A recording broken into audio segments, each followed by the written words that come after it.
नमस्कार, स्वराज एक्सप्रेस के खास प्रोग्राम जनता मांगे जवाब में आपका स्वागत है। मैं हूं एसपी त्रिपाठी। छत्तीसगढ़ में कोरोना के कमजोर पड़ते ही सभी सियासी दल, खासकर सत्ताधारी कांग्रेस पार्टी और बीजेपी 2023 के मध्य रजत तैयारियों में जुट गई है।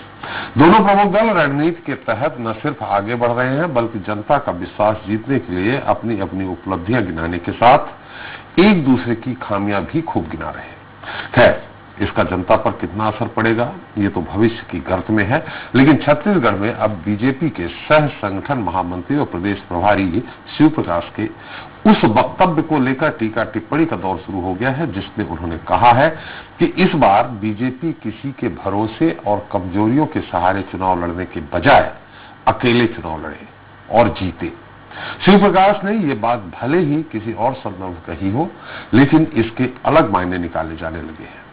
कहा यह तक जा रहा है कि छत्तीसगढ़ में बीजेपी ने 15 साल तक सिर्फ इसलिए शासन किया क्योंकि कांग्रेस गुटबाजी के चलते बहुत कमजोर थी, लेकिन जैसे ही पार्टी एकजुट हुई, बीजेपी के हाथों से सत्ता चली गई। खैर, अंदर की असल बात क्या है, जनता मांगे जवाब में हम यही जानने की कोशिश करेंगे। आज के मुद्दे कमजोर कौन, पंजा या फिर कमर।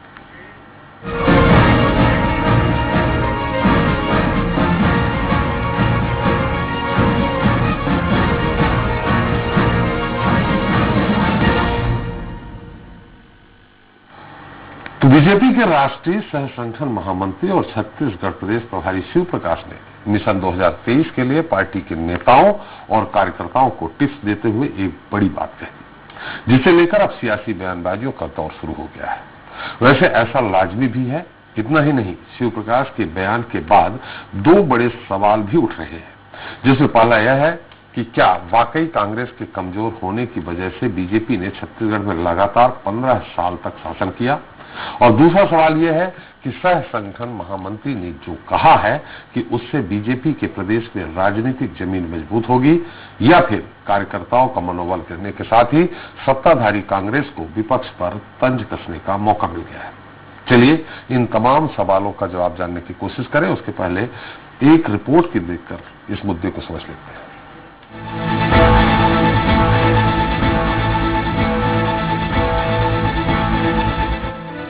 छत्तीसगढ़ विधानसभा चुनाव में अभी 2.5 साल का वक्त बाकी है, लेकिन सत्ता पाने की दौड़ अभी से शुरू हो चली है। एक और सत्ताधारी पार्टी कांग्रेस लगातार नई नई रणनीति बनाकर आगे बढ़ रही है, तो वहीं दूसरी ओर बीजेपी में मिशन 2023 के मद्देनजर नेताओं और कार्यकर्ताओं को टिप्स मिलना शुरू हो गए हैं। बीते दिनों बीजेपी के राष्ट्रीय सह संगठन महामंत्री और छत्तीसगढ़ प्रभारी शिव प्रकाश ने अपने रायपुर के दौरे पर पार्टी पदाधिकारी और कार्यकर्ताओं से कई ऐसे मंत्र दिए हैं जिससे अब तक बैकफुट पर चल रही बीजेपी में जान आ जाए और महाजंग से पहले वो मजबूत हो जाए। इतना ही नहीं, शिव प्रकाश ने यह भी कहा है कि इस बार बीजेपी किसी के भरोसे और कमजोरियों के सहारे चुनाव लड़ने की बजाय अकेले चुनाव लड़े और जीते। बीजेपी के राष्ट्रीय सह संगठन महामंत्री ने ये जो बात कही है, उसके अब न सिर्फ कई तरह के अर्थ निकाले जा रहे हैं, बल्कि टीका टिप्पणी का दौर भी शुरू हो गया है। पूर्व मुख्यमंत्री डॉक्टर रमन सिंह ने शिव प्रकाश की बातों को जहां सकारात्मक तौर पर लिया है, तो वहीं सत्ता पक्ष इसे लेकर विपक्ष पर तंज कस रहा है।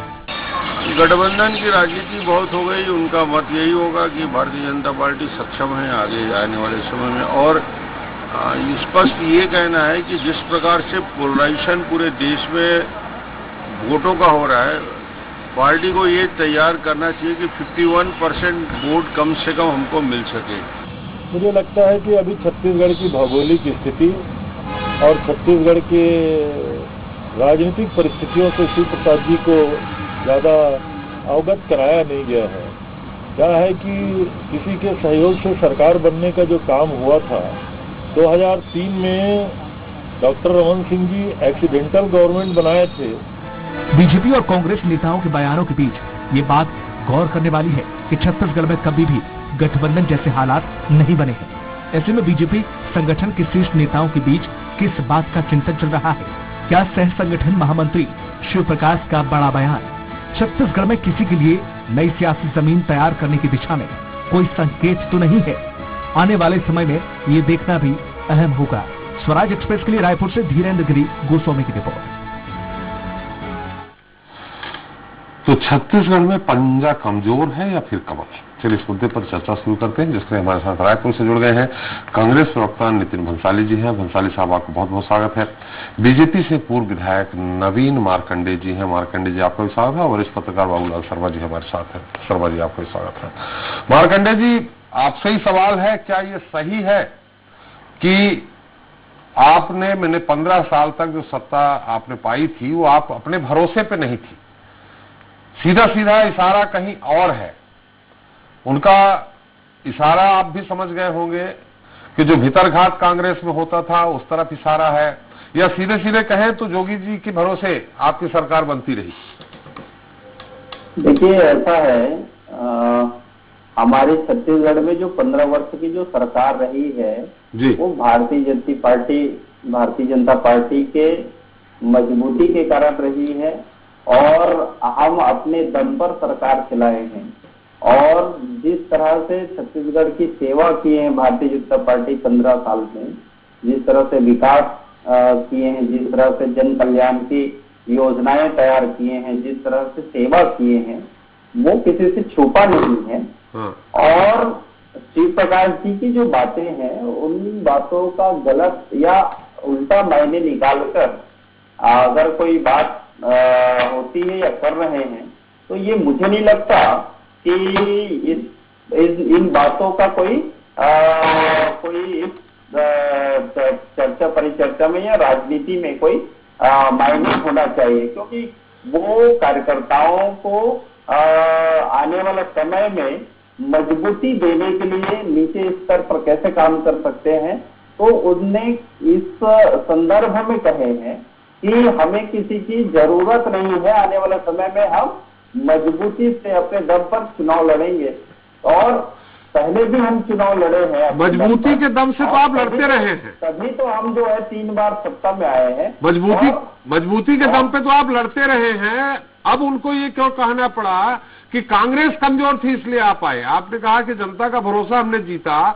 निश्चित तौर पे आपने 2008-2013 में कुछ न कुछ रहा होगा, लेकिन कहीं जब जनता का भरोसा टूटा तो आप 14 में सिमट गए सीधे सीधे। 2/3 बहुमत से बनाई सरकार कांग्रेस ने। नहीं तो ठीक है ना, वो तो राजनीति में होता ही है। मैं एक प्रश्न, मतलब एक उदाहरण देता हूँ जी, कि आजादी के बाद अगर कांग्रेस लगातार सत्ता में रही तो इसलिए नहीं रही कि कांग्रेस को मतलब देश जो है चाहता था, इसलिए कि उनके पास कोई विकल्प नहीं था, विपक्ष नहीं थी, इसलिए वो सत्ता में रही।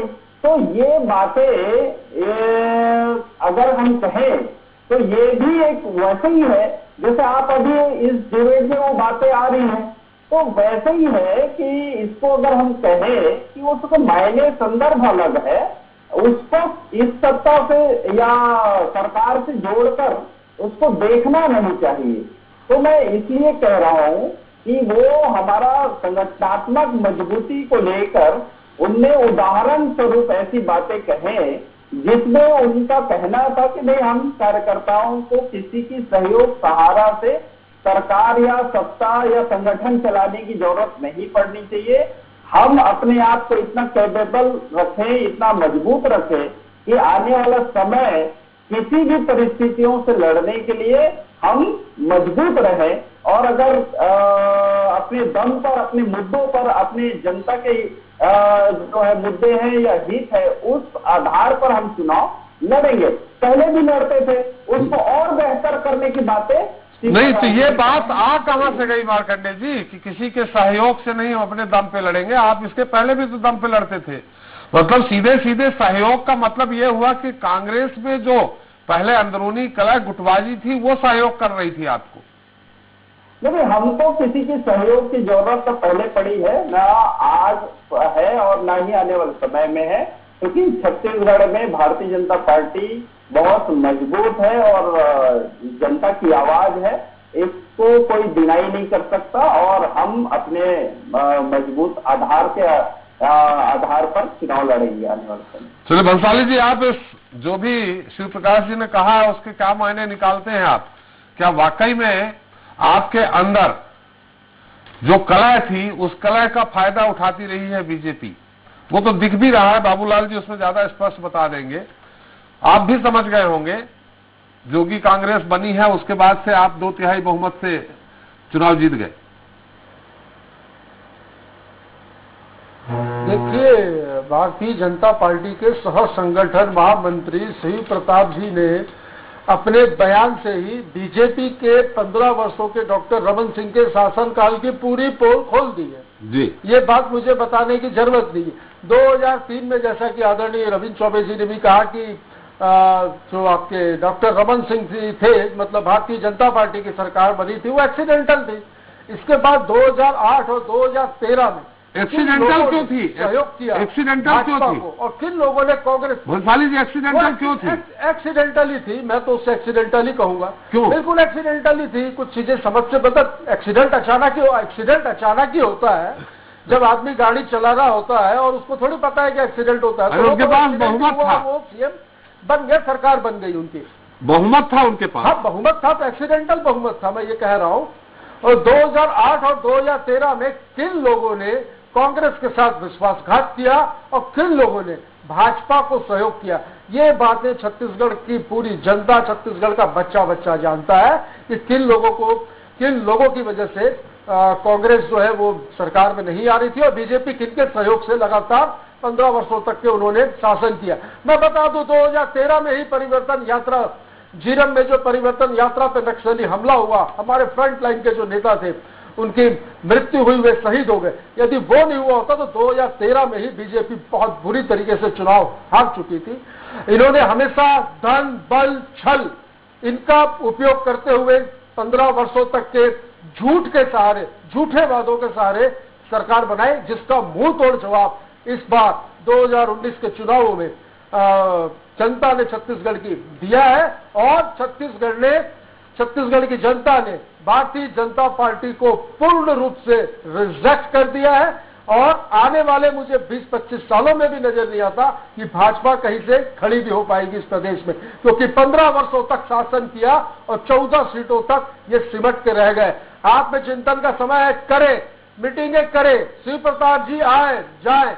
मुझे भी ऐसा लगता है कि शिव प्रताप जी को शायद और भी बहुत चीजों की जानकारी नहीं है, वो भी उन्हें कलेक्ट करनी चाहिए कि इन 15 वर्षों में भ्रष्टाचार किस कदर सड़कों पर बहा, किस तरीके के इस प्रदेश में राजनीतिक हत्याएं हुई, किस तरीके के कांड हुए, चाहे गर्भाशय कांड हो, चाहे नसबंदी कांड हो, चाहे आंख फोड़वा कांड हो, चाहे अंतागढ़ कांड हो, इन सारी चीजों का भी शिव प्रताप जी को विश्लेषण करना चाहिए।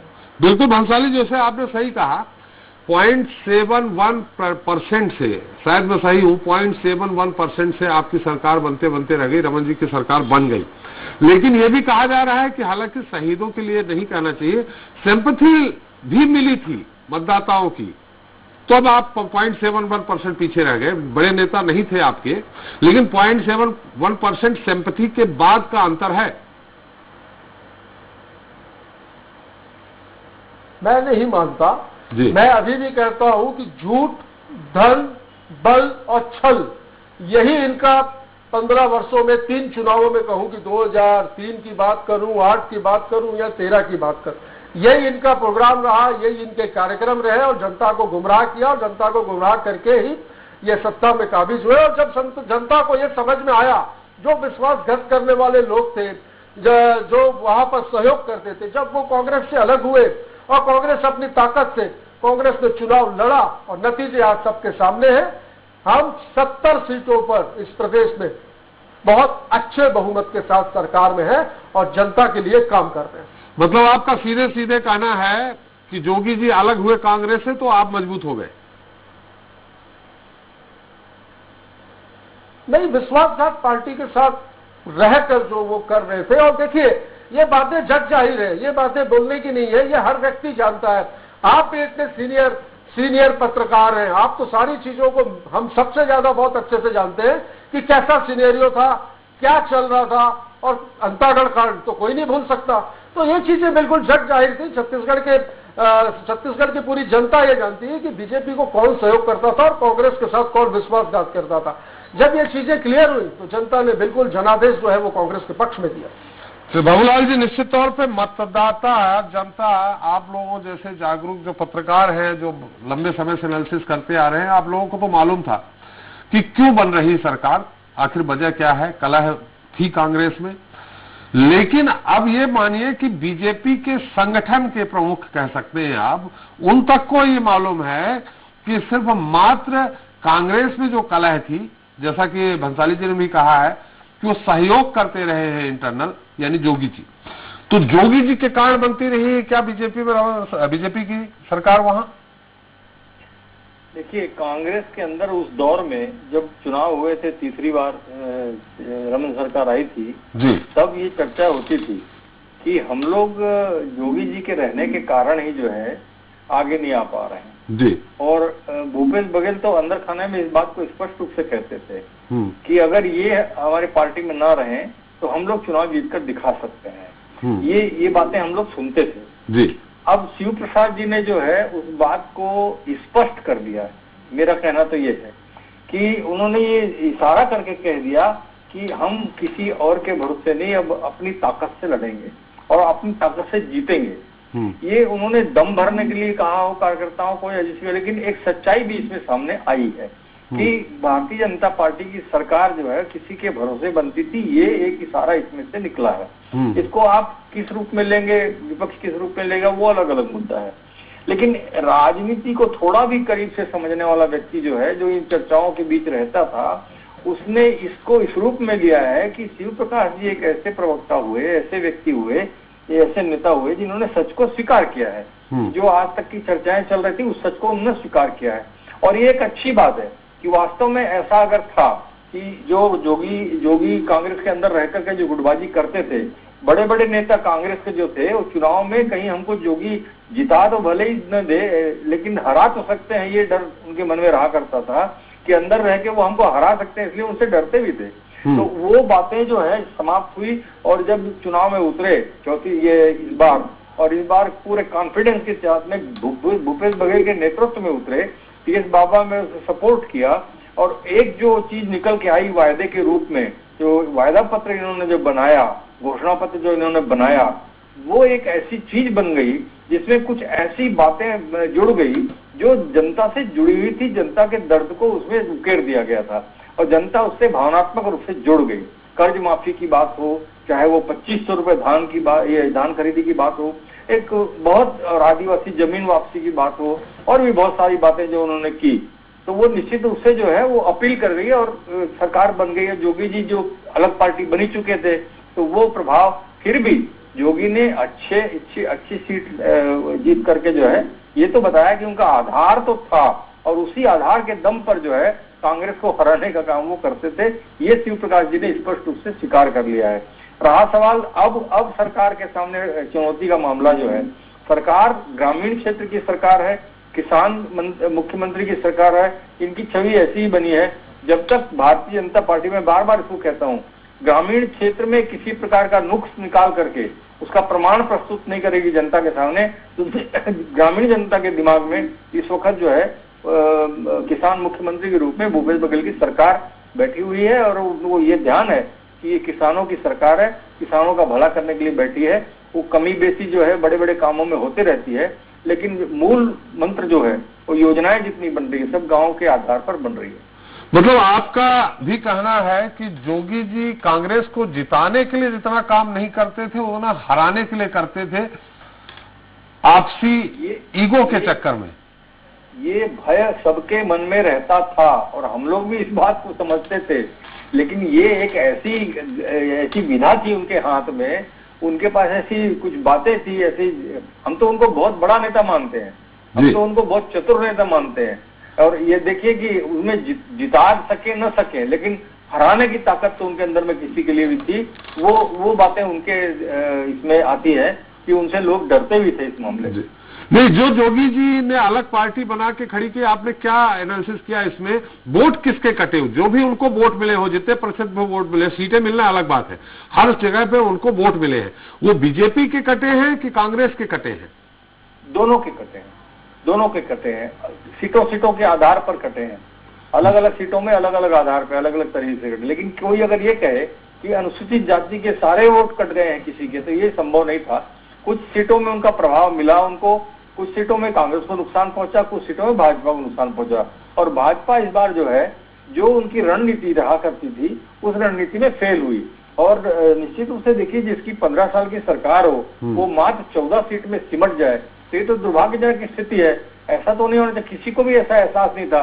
सिर्फ अगर बात करें तो भूपेश बघेल जरूर ये बात कहते थे बार बार, ये 65+ का जो नारा अमित शाह जी ने दिया है ये उनके अपनी पार्टी के लिए नहीं, वो हमारी पार्टी के लिए, और वो सच हो गया।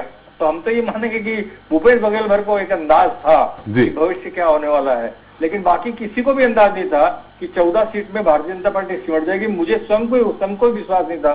मैं कई चुनाव यहाँ पर कवर किया हूँ, मैंने पहली बार जो है ये महसूस किया कि मैं धोखा खाया, और इतने कमजोर स्थिति में भाजपा आएगी ऐसा मैंने भी नहीं सोचा था। जी, मतलब जोगी जी के अलग होते ही मार्कंडेय जी आपकी स्थिति 14 तक आ गई है, लब्बे लुआब ये निकल रहा है शर्मा जी की बातों से।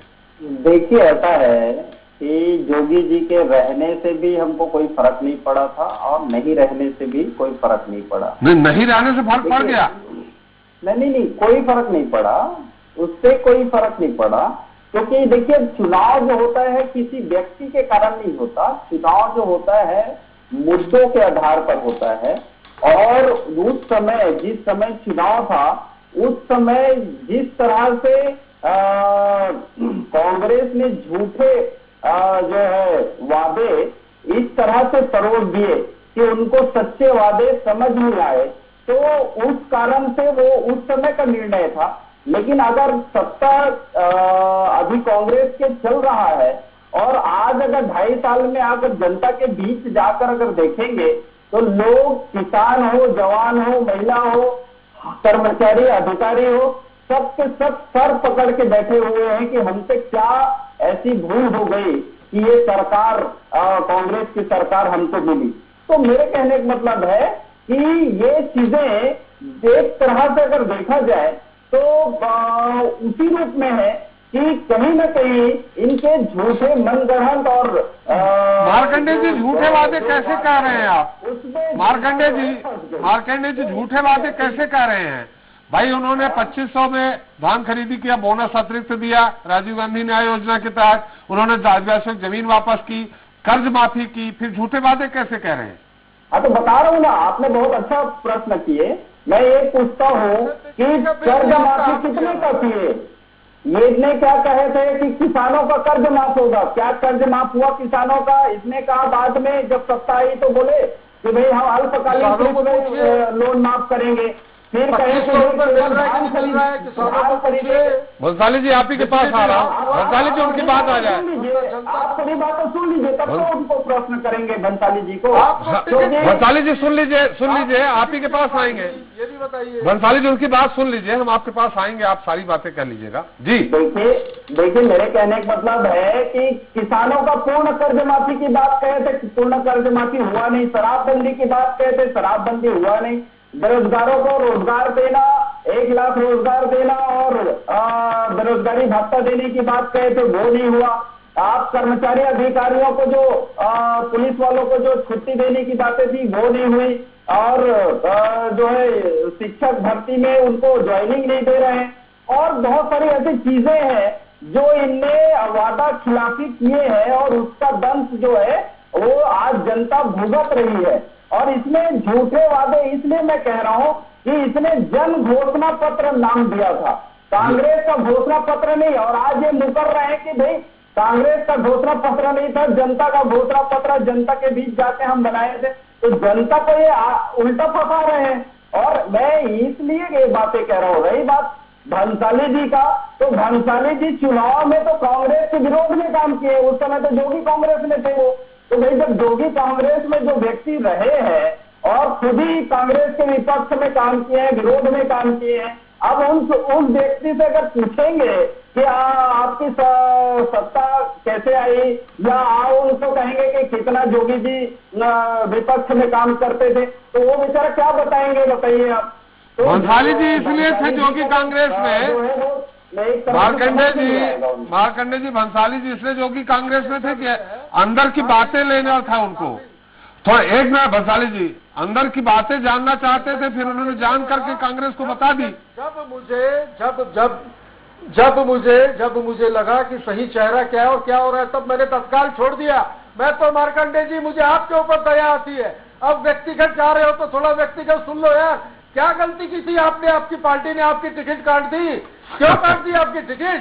आज टीवी डिबेट में बैठ के बड़ी बड़ी बातें कर रहे हो, मनोहर कहानियां सुना रहे हो आप। आपकी पार्टी ने आपकी टिकट क्यों काटी? जरा ये भी बता दीजिए। ये रटा रटाया भाषण जो पढ़कर आप जो अभी मुझे सुना रहे हैं, व्यक्तिगत मैं भी जा सकता हूँ और व्यक्तिगत में बहुत ज्यादा जा सकता हूँ, शायद जवाब नहीं दे पाएंगे और डिबेट का समय खत्म हो जाएगा। नहीं, व्यक्तिगत की नहीं है बंसाली जी, आप देखिए उसको अन्यथा ना लीजिए। आपको क्या समस्या है? राजनीति क्या समस्या है? लाइन को बोले हैं जिस लाइन पे आप गुजरे हैं। आपको क्या समस्या है? नहीं, मुझे कोई समस्या नहीं है। आपको क्या समस्या है? मैंने अपने जीवन के 19 साल कांग्रेस को दिए। मैंने अपने जीवन के 19 साल कांग्रेस को दिए। चलिए ठीक है, स्वागत है। नहीं अलग अलग हो रहा है। ज्योतिरादित्य सिंधिया और जितिन प्रसाद को जो दूसरी पार्टियों से ला रहे हो, ये क्या है? खरीद फिरोख्त की राजनीति करते, बोलने का अधिकार नहीं है आप लोग। चले भंसाली जी, एक मिनट। भंसाली जी, मार्कंडे जी आपसे सवाल ये है, आपने कहा कि क्या उन्होंने अतिरिक्त बोनस नहीं दिया, 2500 में नहीं खरीदा, आप बोल रहे हैं कर्ज माफी नहीं की। और रहा सवाल इसका, एक बार सवाल सुन लीजिए। आपने कहा अभी कई और गिना दिए, शराबबंदी से लेकर के बेरोजगारी भत्ता। क्या आपने 5 साल के लिए अपना घोषणा पत्र बनाते थे तो 2 साल में 2.5 साल में ही पूरा कर देते थे? 5 साल के लिए चुनी गई है सरकार, जितने कुछ जी। मैं ये कह रहा हूँ कि कांग्रेस 5 साल के लिए चुनी गई है, ये मैं भी मानता हूँ जी। 2.5 साल पूरी हुई जी। 36 वादे इन लोगों ने किए हैं जी। मैं कांग्रेस से पूछना चाहूंगा कि 18 वादे ही बता देना, आधे साल में आधे वादे पूरे कर दिए। रही बात ये है कि आप जो कह रहे हैं कि इसने 2500 रुपये में दिया, तो भाई जब 2500 क्या मतलब आप देखिए कि जिस समय सरकार इनकी आई उस समय तो 1700 1750 रुपये समर्थन मूल्य था, वो तो भाई केंद्र देता है, अंतर की राशि इनको देना है। अब मैं ये पूछता हूँ कि जब केंद्र अंतर की राशि बढ़ा रहे हैं 1950 रुपये में आगे, तो क्या ये भी उस अंतर की राशि को बढ़ा रहे हैं क्या? पहला प्रश्न। दूसरी प्रश्न ये है साहब कि अगर ये 2500 रुपये में खरीदी कर रहे हैं, तो मैं पूछता हूं कि जो 1 साल पहले खरीदी हुआ है उसको 1 साल बाद आप भुगतान कर रहे हैं। अब 1 साल आज इस समय खरीदे उसका फिर अगले साल ये भुगतान तो कर रहे हैं ना। मार्कंडे जी चलिए, और उसमें भी मार्कंडे जी उत्तर ले लेते हैं। भंसाली जी उत्तर ले लेते हैं।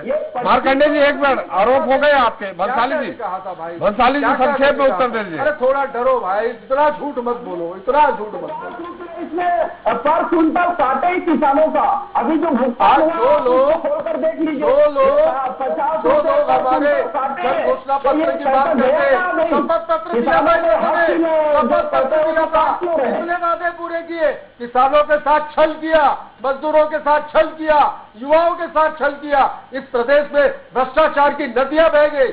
आपके ही पूर्व मुख्यमंत्री डॉक्टर रमन सिंह जी ने रायगढ़ की कार्य समिति की बैठक में कहा था कि 1 साल कमीशन लेना बंद कर दो।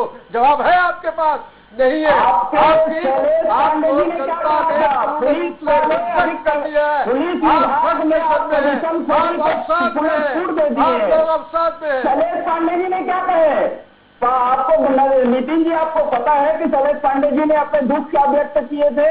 शैलेश पांडे जी ने कहे थे कि पुलिस वाले से कहिए कि भ्रष्टाचार में मत बदले। चलिए मुद्दा कहीं और जा रहा है मार्कंडे जी, भंसाली जी, पुलिस विभाग में करके मुद्दा कहीं और जा रहा है, समय भी समाप्त हो रहा है। बाबूलाल जी आपसे सवाल है, ये मुद्दा क्या बीजेपी को और मजबूत करेगा जो भी उन्होंने कहा है, या और कमजोर करेगा, कार्यकर्ताओं का मनोबल घटेगा?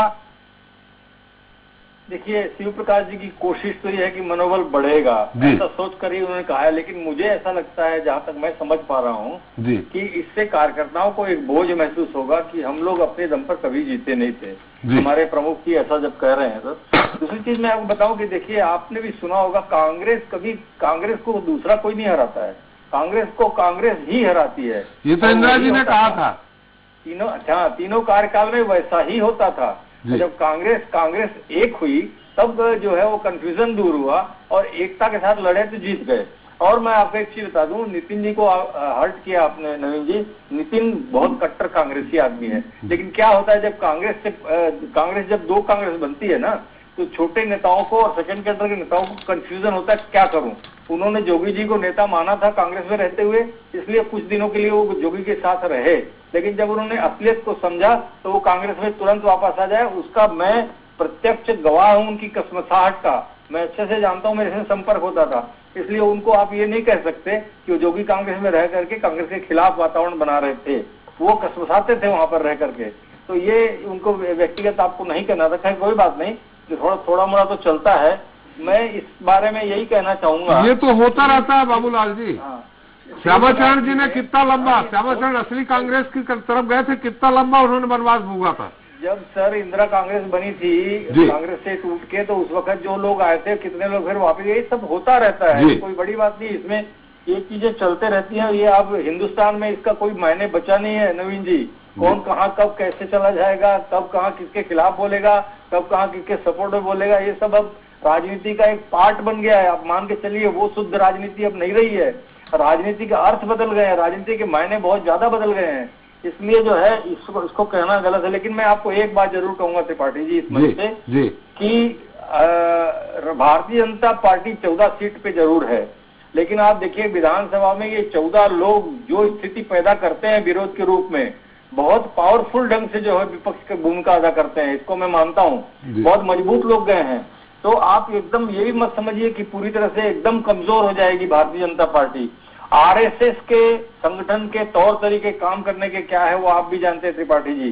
किस तरह से वो अगर वो चाहे कि छत्तीसगढ़ में हम चुनाव लड़वाएंगे भारतीय जनता पार्टी को, तो वो जिस तरीके से जो अमेठी में स्मृति ईरानी के लिए उन्होंने एक जाल तरीका बिछाया था, वो जाल बिछा करके अपने कार्यकर्ताओं, अपने नेताओं के माध्यम से, अपने प्रचारकों के माध्यम से वो माहौल बना सकते हैं। इसलिए कांग्रेस इतने मुगालते में भी ना रहे कि बहुत कमजोर विपक्ष है। विपक्ष की स्थिति आज 2.5 साल पहले उन्होंने शुरुआत कर दी है। इससे आप सतर्क रहें कि वो कमजोर नहीं है, वो लोग भी मजबूती से अपना रणनीति बना रहे हैं।